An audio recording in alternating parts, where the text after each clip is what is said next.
കോട്ടയം ജില്ലയിലേക്ക് ഒരു മാർച്ച് നടത്തുകയാണ്. അപ്പോൾ ഈ പ്രസ്താവന വന്നു കഴിഞ്ഞപ്പോഴത്തേന് മാണിയുടെ പ്രസ്താവന വന്നു, പാലാ കടത്തി വിടുകയാണ്. എനിക്കിഷ്ടപ്പെട്ടു. എന്നാണെന്നറിയാവോ, സെൻറ് തോമസ് കോളേജിൽ അവിടെ ചെല്ലുമ്പോൾ ഇവന്മാരാരെങ്കിലും ഒന്ന് എറിയണമെന്ന് എൻ്റെ പ്രാർത്ഥന. ഇല്ലെങ്കിൽ ഞാൻ നമ്മുടെ 10-20 ഗുണ്ടകളെ ഞാൻ അറേഞ്ച് ചെയ്ത് വെച്ചിട്ടുണ്ട്. ഞാൻ ഉൾപ്പെടെ കൊണ്ടാന്ന് കൂട്ടിക്കൊണ്ടാൽ മതി കേട്ടോ. സത്യത്തിൽ മനുഷ്യരെ പറയുന്നത് ശരിയല്ലല്ലോ. എൻ്റെ ഉദ്ദേശം എന്നെ കോളേജ് അടിച്ച് തീർക്കുകയാണ്. ഞാൻ ആ അൽഫോൺസ കോളേജ് കഴിഞ്ഞ വഴവ് തിരികെയും പടപടാന്ന് കല്ല് വരിക സെൻറ് തോമസ് കോളേജ് ഗ്രൗണ്ടിൽ നിന്ന്.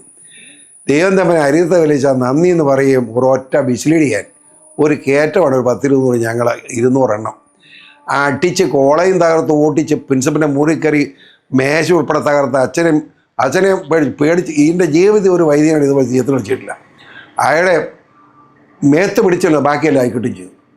അങ്ങനെ കോട്ടയത്ത് പോയി സ്വഭാവിച്ചു. ഞാൻ ഇത് പറയാൻ കാരണം അന്നത്തെ സ്വഭാവത്തിൽ കാണിച്ച വൈരാഗ്യം. എനിക്ക് ദുഃഖമുണ്ട്. Saint Thomas college, Pala saint Thomas college ഇന്ന് ഇപ്പോൾ ഇന്ത്യൻ പ്രസിഡന്റ് ഉൾപ്പെടെ വന്ന് ഏറ്റവും കേരളത്തിലെ ഇന്ത്യയിലെ ഏറ്റവും പ്രമുഖ കോളേജാണ്. ആ കോളേജിനോടാണ് ഈ റൗഡിസം ഞാൻ കാണിച്ചത്. പക്ഷേ എന്നോട് ചെയ്തത് തെറ്റ്, അത് വേറെ വശം.